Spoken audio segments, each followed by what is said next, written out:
Perkenalkan, nama saya Delia Kotami dengan NPM 257620001. Pada kesempatan kali ini saya akan mempresentasikan materi yang berjudul korosi galvanik pada logam berbeda, mekanisme, dampak, dan upaya pencegahannya.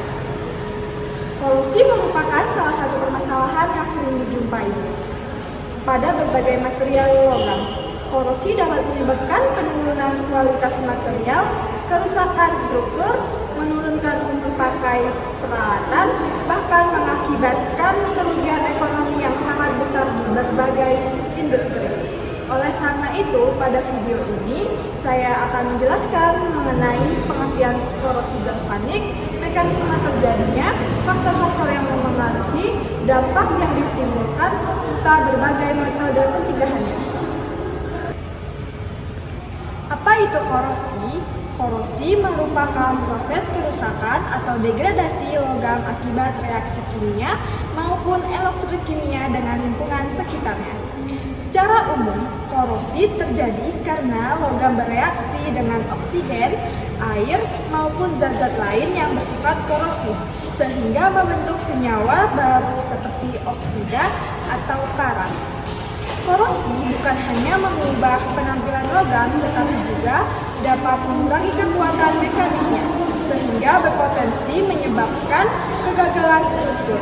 Di dunia industri, biaya akibat korosi mencapai miliaran dolar setiap tahunnya, karena diperlukan biaya perawatan, pengganti komponen, dan penghentian proses produksi.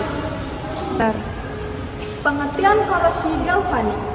Salah satu jenis korosi yang cukup sering terjadi adalah korosi galvanik.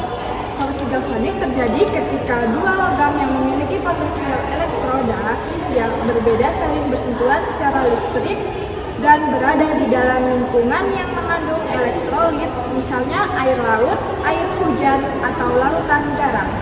Dalam kondisi tersebut akan terbentuk suatu sel galvanik. Logam yang memiliki potensial lebih rendah akan bertindak berbagai anoda dan mengalami korosi terlebih dahulu. Sedangkan logam yang lebih mulia menjadi katoda sehingga relatif terlindungi dari korosi. Mekanisme korosi galvanik. Proses terjadinya korosi galvanik berlangsung melalui beberapa tahapan. Pertama, terhadap dua jenis logam yang berbeda dan saling bersentuhan. Kedua logam tersebut berada di lingkungan yang mengandung elektrolit. Ketiga, terbentuk sel elektrokimia sehingga elektron mulai mengalir dari logam yang menjadi anoda menuju logam yang menjadi katoda. Akibat perpadahan elektron tersebut, logam anoda mengalami reaksi oksidasi sehingga perlahan-lahan kehilangan atom logam dan mengalami korosi. Semakin besar perbedaan potensial kedua logam, maka semakin tinggi pula kemungkinan terjadinya korosi galvanik. Faktor yang mempengaruhi. Terdapat beberapa faktor yang mempengaruhi laju korosi galvanik. Yang pertama adalah jenis logam yang digunakan. Semakin jauh perbedaan potensial kedua logam, maka laju korosi akan semakin besar. Faktor kedua adalah lingkungan elektrolit, misalnya air laut yang mengandung garam sehingga memiliki daya hantaran listrik yang tinggi. Faktor ketiga adalah kelembapan udara. Lingkungan yang lembab mempercepat terjadinya reaksi korosi. Selanjutnya adalah temperatur.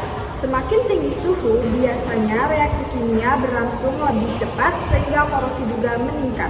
Selain itu, perbandingan luas permukaan antara anoda dan katoda juga mempengaruhi tingkat kerusakan logam.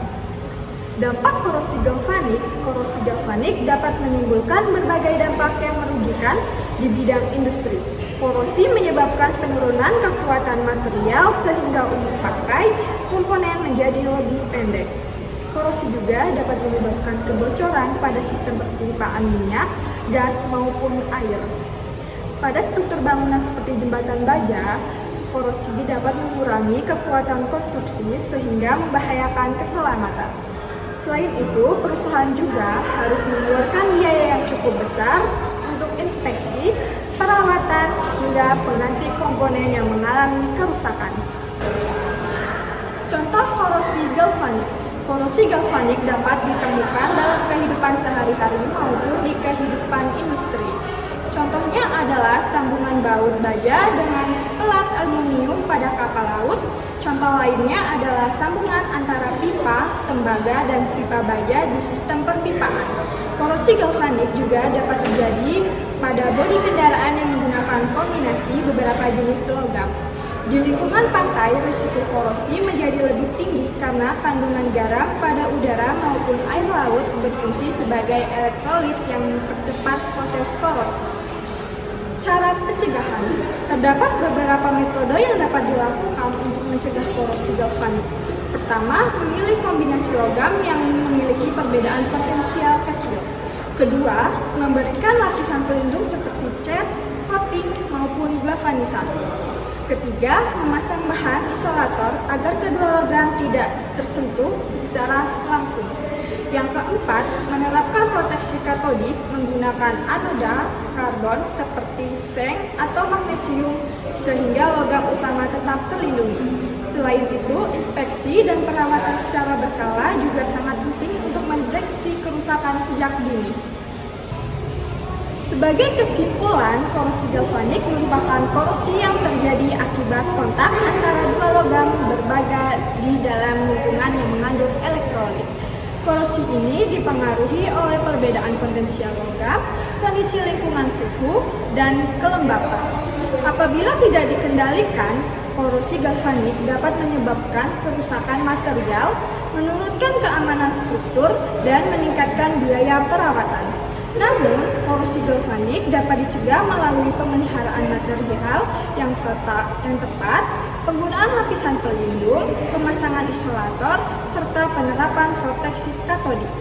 Dengan memahami mekanisme dan metode pencegahannya, kita dapat memperpanjang umur pakai kategori logam sekaligus mengurangi kerugian akibat korosi. Demikian presentasi yang dapat saya sampaikan mengenai korosi galvanik pada logam berbeda, mekanisme, dampak, dan upaya pencegahannya. Terima kasih atas perhatiannya. Apabila terdapat kekurangan dalam menyampaikan materi ini, saya mohon maaf. Wassalamualaikum warahmatullahi wabarakatuh.